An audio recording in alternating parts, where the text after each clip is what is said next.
Most of what we do with our money every day is unconscious, from swiping our card at the grocery store to all of those auto drafts that you set up years ago to how we handle cash, debt, and bills. The more aware you are of your money habits, the more control you'll have over your money, and the better you'll be at reaching your financial goals fast. Without realizing it, you might be doing these 7 money habits that are actually keeping you poor. Today's video is sponsored by Morning Brew. Hi friends, I'm Sarah, also known as Budget Girl here on the internet, and let's see today if you might have some of these money habits that are actually really detrimental to your finances. Knowing and breaking these habits could help you become wealthier and have more options with money. And let's be real for a second. Money's greatest power is in giving you options. Options to escape a bad situation or to take advantage of opportunities if they should arrive. The following habits are robbing you of your wealth and of those options. Let's kick them to the curb and replace them with good money habits that will help you be great with money.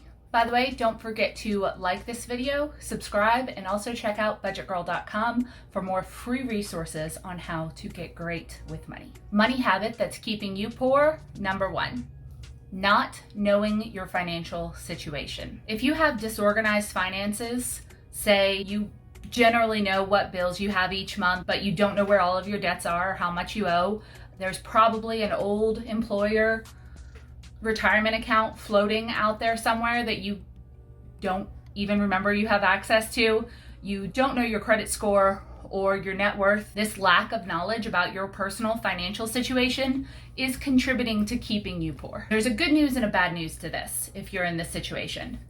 The bad news is that if you actually get all of these numbers together and determine your actual financial situation, that can be a scary moment. The good news is that it all gets better from there. You can't get to where you want to go money-wise, any financial goals that you have, while not understanding your full situation.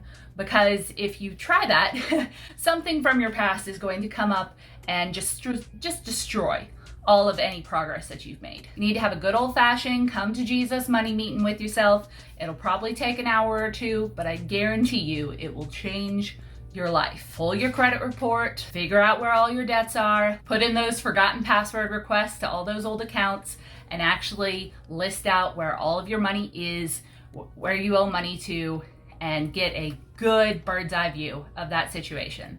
From there, you can create a budget, you can create financial goals, and you can start destroying them, but it starts with knowing where you're starting. Money habit keeping you poor, number 2, not staying informed about the overall goings of the world and the economy. Now, I promise you I understand.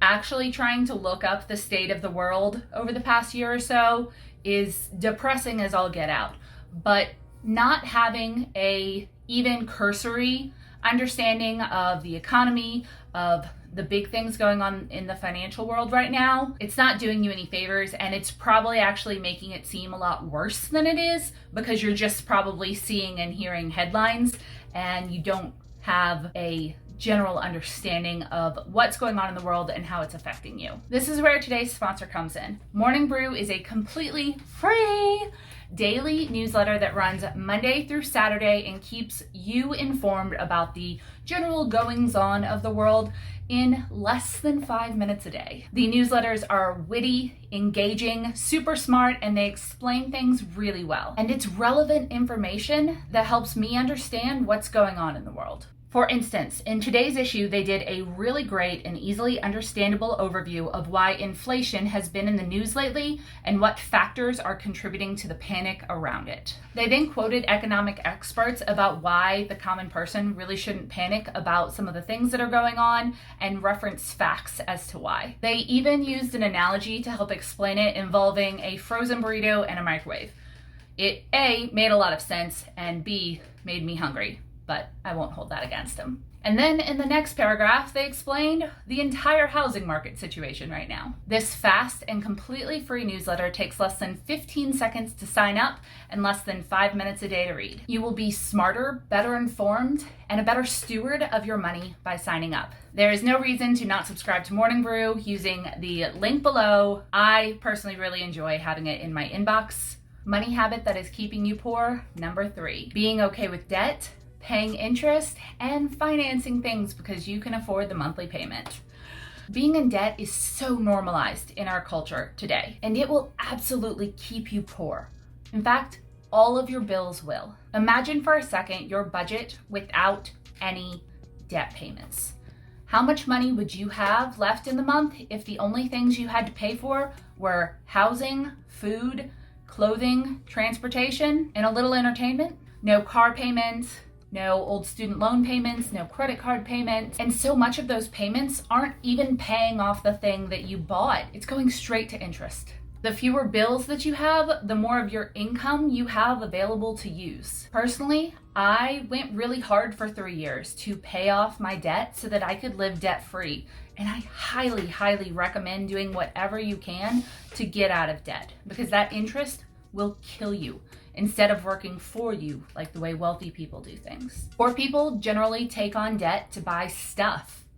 Wealthy people only take on debt to buy assets or to purchase additional streams of revenue or to purchase things that will make them money. When you're paying off eating out last month or a vacation or even a car, it's robbing you of your future wealth and is keeping you poor. And unfortunately, it's often just the way lower and middle class people are taught that they should live their lives. Upgrade to a new car and finance it to mark a milestone in your life, or purchase something or get new furniture at Rooms To Go and finance it for X amount a month instead of saving up for it, paying cash, trying to get discounts, and generally living within our means or ideally below our means so that we can improve the financial state that we're in. Advertisers, celebrities, and influencers have done us real dirty in convincing us that we need more and more, and should sacrifice future savings, income, and security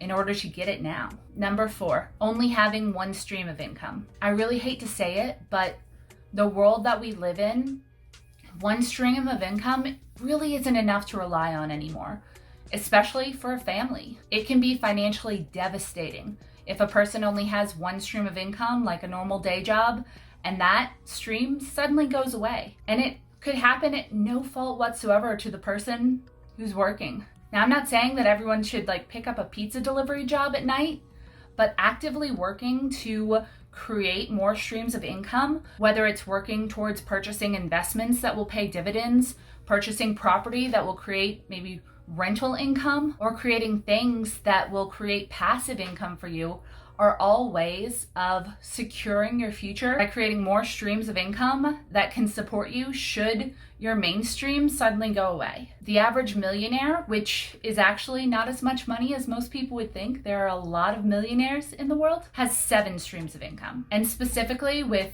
all of the global disasters that have been happening lately, no job is truly safe. Having multiple streams of income, even ones that just drip tiny little amounts, makes it so that I can better secure my financial future and sleep a whole lot better at night, because I know I'll be able to support myself no matter what happens. I have a video on all 7 of my personal streams of income, and you don't have to become a YouTuber or something like that to have them, but my skills and my expertise that I've gained by creating these other streams has actually helped me get promoted, paid more, and become a more valuable employee at my day job as well. I'll link that video down below. Habit number 5, not prioritizing saving or having an emergency fund. Speaking of disasters, if you don't have any money saved and if you aren't actively saving part of your income, you end up paying, at the very least, a lot of higher cost due to lack of planning. This keeps you poor because if an emergency happens or if you suddenly have need